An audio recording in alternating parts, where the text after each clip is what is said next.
Javier and Katie here. We are going to give you a tour of our garden today. It's early spring and we figured we'd show you what the garden looks like prior to our plants being in the ground. Yeah, it's a beautiful sunny day today. It's a little chilly, but you guys know how it is. In the springtime, you can't wait to get going. So to do that, we're going to take you on a tour today of the two gardens we have. We're going to start off with the smaller one. It's the more recent of the two. And then we're going to move on to the big garden, which is kind of where it all started. Yeah. So we hope you enjoy this. You're going to learn a lot, and just like you guys, we're learning too. We got our little guy in the background.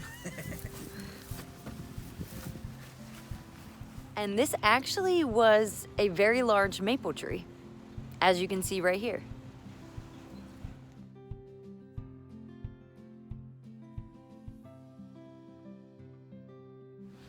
All right, guys, so like you just saw, this was once a large maple tree. We went ahead and fell it and then chipped it on up and kept the chips here on the property. The idea was over time that chips are going to decompose. And so it's been about 3 years now. We've had minimal inputs. Mostly what we do is we'll add some wood chips to the walking rows, and those decompose over time too. But when we first put them down, they give us a nice defined walking row. And in the fall and winter, when we go ahead and put the garden to bed, as we say, what we'll do is we'll actually add the straw. And so if you follow me here, what you'll notice is I'm walking on the walking rows, and these wood chips were added in the fall, and so they mostly broke down. They almost resemble like a compost material. But if you come over here, you'll notice the straw keeps it nice and covered throughout the winter season. We'd like to get into cover crops, but for now we straw it. And if you come in here a little closer, what you'll notice is over time, this soil has become extremely rich, and as the wood chips add to the garden and the straw keeps it nice and covered, look how nice and soft that soil is. It's very rich. We've had soil tests done that show us right where we need to be. We're pushing a 4 to 5% organic matter, and we'd like to increase that just a little bit over time, but look how easy that is. Once I get down to a little bit more clay material, it gets a little bit harder, but you know, we got about 4 to 5 inches worth of soil here. And so that's gonna be primed for planting here soon. We don't really till. We tilled the first year just to kind of get the form of the bed here, but we haven't tilled since, and we've noticed that really allows the soil to improve immensely over time. And so we try to keep the beds about 30 inches, and that kind of serves two purposes. It's a lot easier to work with. We can kind of just step right from row to row, get in here and do what we got to do, pull weeds, seed, do what we have to do. And then it kind of allows us to, as you can see, this is only 12 feet wide, but we have 4 25-foot rows here. So it kind of allows us to do a lot in a little bit of space. This is the closest garden to our house, so we try to keep a lot of our greens in here. But last year we did tomatoes and peppers in here, and they did really well. We went ahead and kept the stakes in there. That's mostly to kind of save time, and if we come in here and we plant something that needs staked again, they're already here and they're ready to go. If not, we pull them on out, and mostly we can plant around them. All right, guys, so go ahead and follow me around to this side. We kind of did a little experiment last year. We thought it was pretty neat. We saved a couple acorns from a big oak, and we put them in these 4 by 4 inch pots. We just we planted them like you would almost any other seed, about 1.5 times to 2 times the size of the seed. So our acorns are about that big. So these guys are deep in there. We're hoping they come up soon. If not, no big deal. It was worth a shot. Now, Over here, we actually have some American chestnuts that we actually planted as well. So we'll see if those come up. yeah, that'll be really exciting because as most of you guys I'm sure would know, the chestnuts, and this is something new to us, the chestnuts actually experienced an incredible blight and nearly went extinct here in America. They now have a hybrid version that is showing some promising signs here in America, but we are hoping that we get some chestnuts out of there, and we'll go ahead and plant those when it's due time. All right, guys, so I kind of wanted to show you, you guys will run into this problem if you're anything like us. You'll be very fortunate and you'll have a ton of growth, and then the stuff that dies off, or the stuff that you can't use, or the stuff that's not exactly of high quality, you're gonna say, what do I do with all this? And so you might be tempted to take it off the property and take it to a landfill or something else. But what we've learned to do is we learn to just kind of compost our stuff. And there's multiple ways to compost. There's not a right way, there's not a wrong way. Important just to kind of do it right. And so what we've found to be most useful is we actually just designate a bed that we put all of our compost material. And so when we did this last fall, this was like our beets, this was like our zinnias, this was our lavender, this was our sage, this was everything that was dying off that we wanted to go ahead and clear. We cut everything and we put it here. And this bed was actually maybe about 1.5 feet taller. And so over time, the winter does its work, right? And what happened was we covered it with these, if you come over here, we covered it with these plastic pieces, and that allowed it to get some heat units kind of early on in January. And so long as we allow moisture to get in there, you got two things happening. You got moisture and you got heat units, and that's going to break down this material. So like I said, it was about 1.5 feet taller, but now it's nearly down to the ground. Our logic is that as this breaks down, it's going to feed the soil. And so you could always put a compost pile that stays in one place always, but I thought it'd be a neat idea to go ahead and let it compost here as much as possible. When we need this bed, we'll strip it. We'll probably let it sit for a few weeks, let the sun hit it, you know, maybe get rid of any of the not so ideal stuff. And then this bed is prepped, and it's probably gonna be a really high nutrient load. And as you can see, we are walking in the walking row only. So that's a big no-no, is walking on the beds. And so that was a 5x10 small garden. We mostly did lettuce, tomatoes, really only the stuff that we knew how to do. And over time we fell in love with this, which I'm sure you guys are doing, and we decided we're gonna grow. And so what we have now is we have 14 beds. They're all the same exact size that we talked about over there in the small garden. They're gonna be 30 inches wide. Our walking rows are about 12 inches wide, and they continue, some are outside, some are within the greenhouse.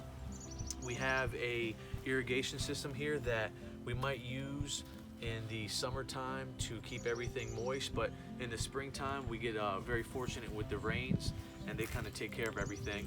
Our irrigation is 6 inches spacing, and we have 4 here. So on your 30-inch bed, these are going to be each 4 inches apart. So 6 times 4 is 24, and so 24 of the 30-inch bed's going to be nice and irrigated when we need it to. If you guys follow me over here, this is a really smart idea I actually got off of YouTube. Where do we get everything, right? And I can actually turn each bed on or off as necessary. So when we run our irrigation, if this bed's doing good and it doesn't need irrigated, just turn it right off. If we need it irrigated, turn it right on. All right, so like we talked about, I have 14 beds here. Katie's got them all nice and neat. She planted some cover crops in here last year. That's something new that we aren't exactly familiar with, but we're learning about the different benefits that cover crops have. Katie did a good job of coming in here, and this was a seed mix with all types of grasses and legumes. And these guys actually survived the winter. A lot of them are supposed to die off, but it's no big deal when we're ready to plant this bed. It's as simple as taking these guys out.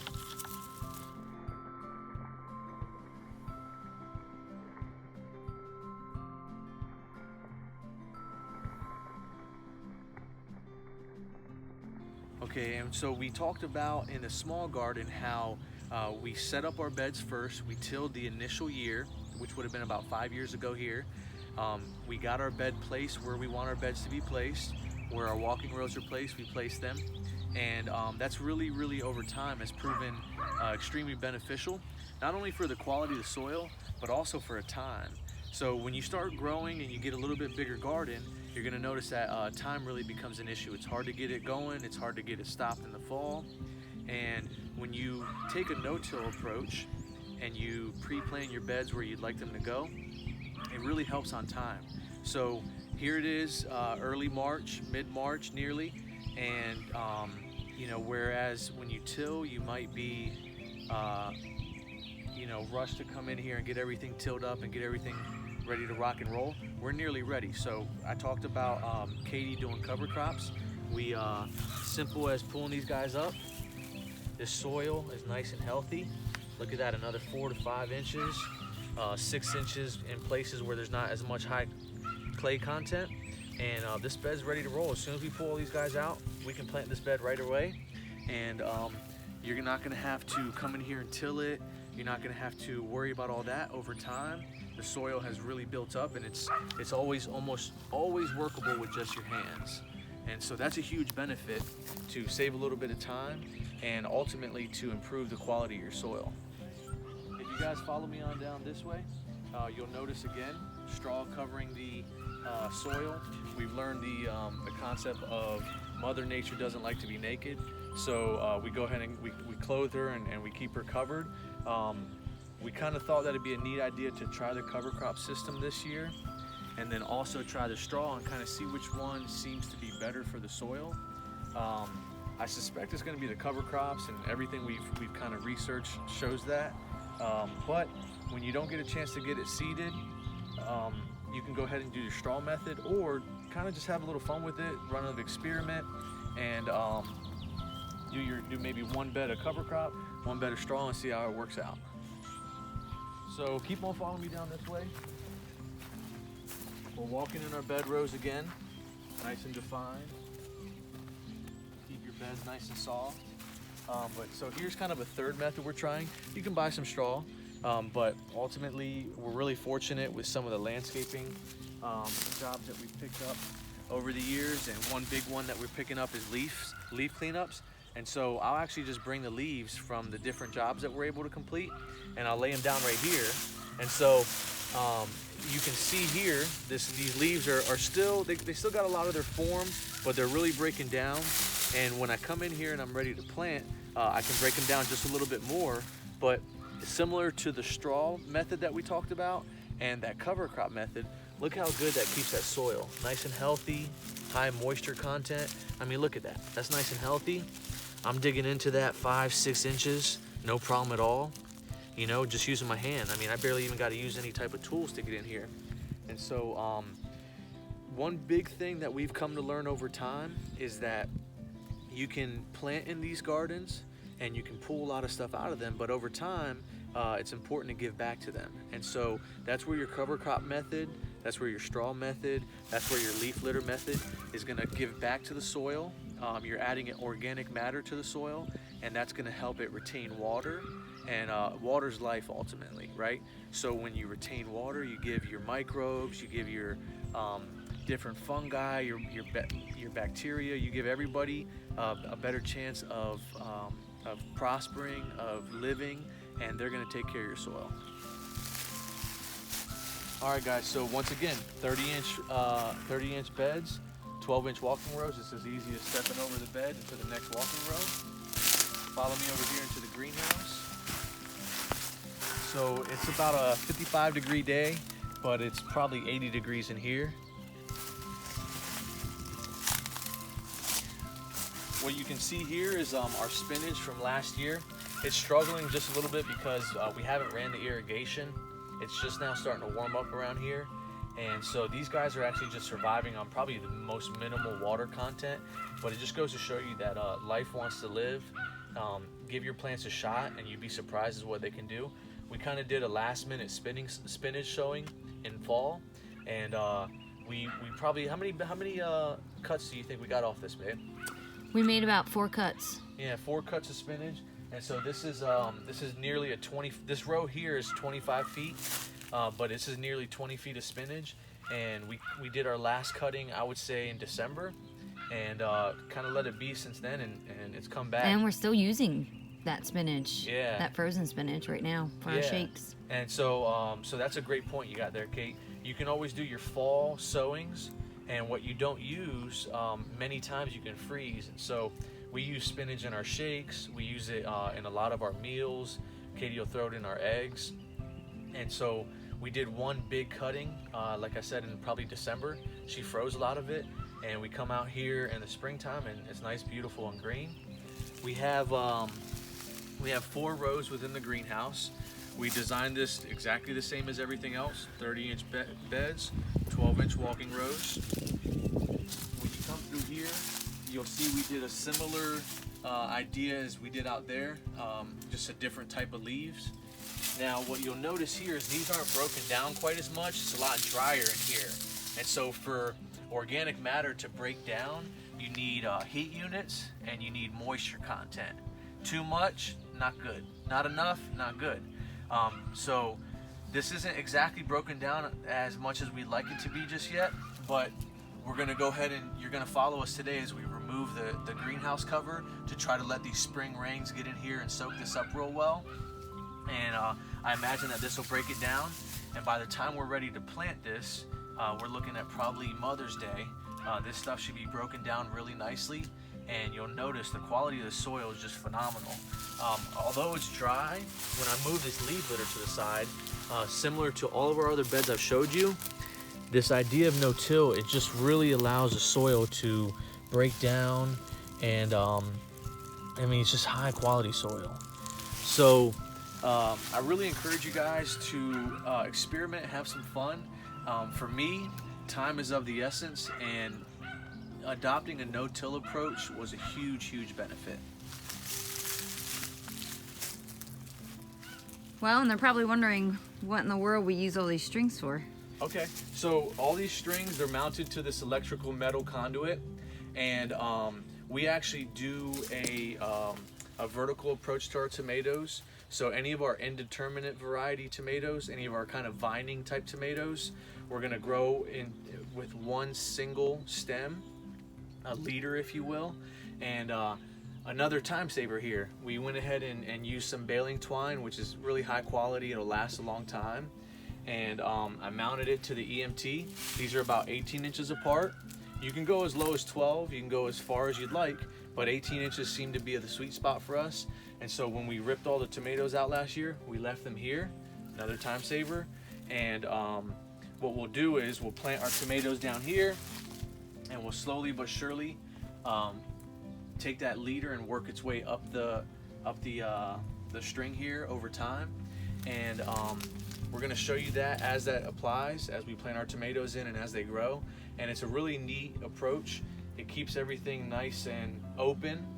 It allows the tomato to continue to grow up.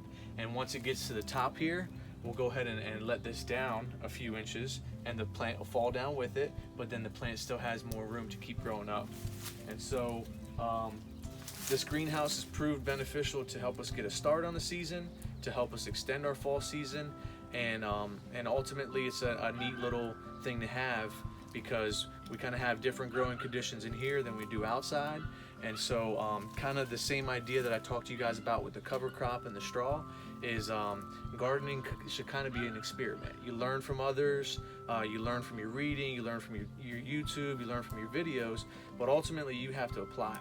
And so we've applied different methods, kind of seeing how they work, and we kind of gauge their success off of not only what we get out of the ground, but how the ground performs over time, and how much time we're saving, how much we're able to get done. And this is just our approach. It doesn't have to be your approach, but I do encourage you guys to maybe implement some of these methods as you grow. And I really do think that we have something good going on here, and we can't wait to keep sharing it with you. So as the season goes on, we'll revisit these gardens. You'll see their bed development over time. You'll see us seed them. You'll see us plant them, and it'll be a good time this summer. Yes, and if you want to check those videos out, make sure in the top corner there you subscribe to the channel. That way you do not miss any videos. So lastly, we showed you our spinach. I want to show you our kale. We stripped this kale down in the fall to barely even the stem left. And it's just another great example of how life wants to live, right? So we haven't watered in here, and we really haven't paid too much attention to it probably for the last 2.5 months since we closed down the garden. And these guys are a pleasant surprise. They come on back, And so we will see how they perform. Worst case scenario, we rip them out and put them in the compost and start all over. But it's a pleasant surprise to come out here in the spring and just see how everything wants to grow and wants to live. You can see how many cuttings I got out of them just because of how tall they are too. All right, last but not least, we have our small garden. We had the large garden and greenhouse, and now we have the nursery.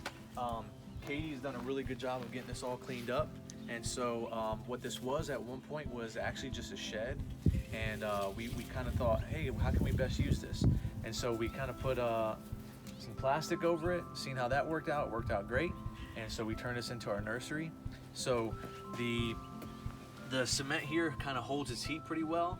And basically in your March and in your late season, this is a little bit warmer than maybe the rest of everything else. So it's kind of ideal for a nursery. It's small and it holds its heat pretty well. We have these our rain barrels in here that we keep them filled up with water, and they heat up a little bit sooner than everything else. And they'll over the nighttime, they'll actually emit their heat, and they keep it pretty warm in here. So you see today we got some lettuce starts. Katie's been working real hard on getting these marigolds going. So we don't have any sprouted just yet, but like we've talked about multiple times, you really just got to try. You know, you got to experiment, see what works, see what doesn't work, and it's always encouraging when you do have growth. Maybe a little discouraging when you don't, but you learn something nonetheless. And so you're gonna see today, we went on a garden tour, but you're gonna see Katie do some more seedlings. She's gonna get probably all of our warm season crops started, so we're probably gonna go ahead and start peppers and tomatoes, but she'll take you on that tour. Oregano's about to have some new growth.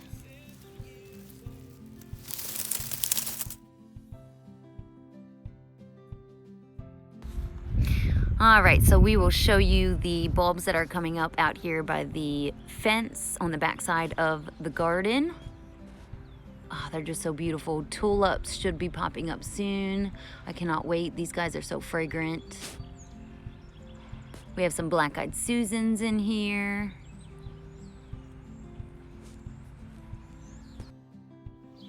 All right, so that's going to wrap everything up for the spring garden tour. And if you hit subscribe, you won't miss the summer garden tour.